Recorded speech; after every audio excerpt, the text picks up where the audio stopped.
So to show just how wrong I was about the Char Griller Gravity 980 being more of a hot and fast machine and not so much of a low and slow machine, we're gonna cook this beautiful 10-pound pork butt, the lowest and slowest I've ever cooked anything. Make sure you hang around to the end of this cook because I'm gonna point out something that everybody does on the internet with pork butts that you should never, ever do. And to me, when we say a low and slow, or in this case, the lowest and slowest cook, I want a hassle-free, simple cook. Which means we're not gonna do a ton of trimming to this thing, although you've probably heard the term money muscle thrown around a lot, and this pork butt has a baloney chub of a money muscle on the front of it. I swear to goodness, if I didn't cook purely compart butts at competitions, this thing would go in my freezer and come with me to the next one. But all we're gonna do to trim this up is knock off a little bit of surface fat that you'll see right above that money muscle. There's some fat and some veins on the back side of a pork butt right by the bone. And we always check the side for any sort of gland or something that's in there. This one looks like they got it out before it got packed. Really, you can do whatever you want, but to me, we're just gonna keep it extra simple, leave that fat cap entirely intact, and just enjoy this cook. Because we're going so low and slow, we can use whatever rub we want.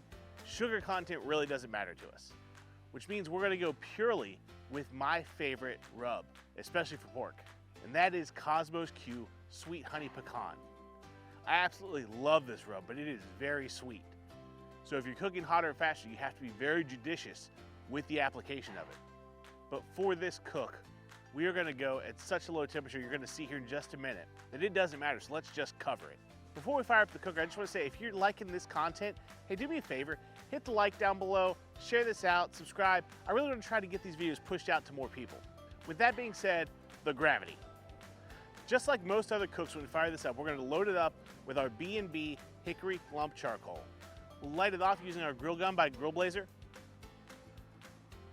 We're gonna turn it on and leave it at 200 degrees. I've never done that before. This is awesome. And the kicker is we're gonna make sure we shut that back vent down to half so we don't have to move nearly as much air and we won't dry this pork butt out. I gotta emphasize, that's a crucial step if you wanna go this low and slow on the gravity.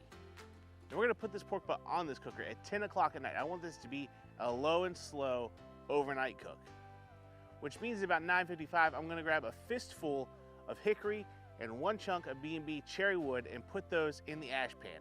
I want this thing to get a ton of smoke on it. And at 10, it's as simple as tossing our pork butt onto the cooker and putting it to bed.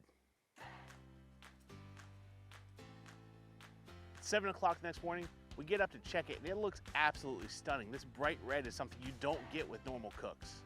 A lot of times that sugar will darken up much more than this, but this is absolutely beautiful. And if we check the internal temperature, this thing's still sitting in the 140s. So I'm gonna let it go another hour in this smoke. I'm actually gonna add one more wood chunk to the ash pan. Then at 8 o'clock, after 10 hours in the smoke, sitting below 150 degrees, we're gonna go ahead and pan this up. And we're not gonna get crazy with it. I want these pork juices to flavor this juice, but I also wanna have some fat in there to help moisten everything back up whenever we're done and ready to pull. So I'm just gonna take one stick of butter, tear it up, put it on top of the pork butt, and wrap it with foil. At this point, we've been going to this cook for 10 hours. Granted, I haven't done anything, but it's 10 hours. So we are gonna go ahead and bump our cooker up to 250 degrees. We're already wrapped. The air isn't gonna move over top of it. We just need to get it done. So we wrapped it in foil, we bumped it to 250 degrees, and we put a probe in it. This pork butt went another 5.5 hours before hitting 206, and more importantly, feeling probe tender. That's 15.5 hours just in the cook. Now at this point, you want to take it off and rest it, and you can rest it for however long you want. I really like a 2-hour rest myself at least. If you're gonna do that, put it in a cooler. If you just wanna pull this thing up and go at it, leave it on the counter for half an hour, but definitely let it come down and stop cooking. Realistically, I could have started this cook at like 7 o'clock the night before or 5 o'clock the night before. The beauty of cooking so low and slow is I could have rolled the whole thing unwrapped. The only reason I wrapped it was to speed the process up. But the gravity did a great job holding it 200 degrees and just putting that easy smoke on this pork butt. And after a 2-hour rest, there's nothing left to do but pull it up. Here's the kicker. Some people will just want to take a pork butt and just smash everything up together and tear it up because it kind of looks cool. And I agree, it kind of looks cool, but there are connective tissues that still exist within this pork butt I don't want to feed to people that I like. So don't do that. But what'll be real impressive is if we can still part this out muscle by muscle. So here we go. Let's see if we can pull that money muscle off the front of this pork butt. Even after 15.5 hours of cooking, this pork butt still has enough integrity that I can pull this money muscle off whole, but when we shred it up, it is just luscious and juicy and fantastic. And as we go through this pork butt, muscle by muscle, that's the theme. I'm not feeling anything in here I don't like. This is such a juicy pork butt because of how easy we were on it.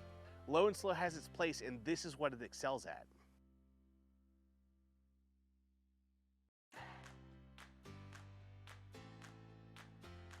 And before you trash that fat cap, make sure you get in there and get that bacon meat. You kind of got to dig for it. It's in between some membranes, but that is the most luscious pulled pork you will ever have in your life. Discard all the connective tissue and remaining fat. If you want to, you can add the juice back into this, but man, this is such great pork, and there's only one thing left for us to do, and that is try it ourselves.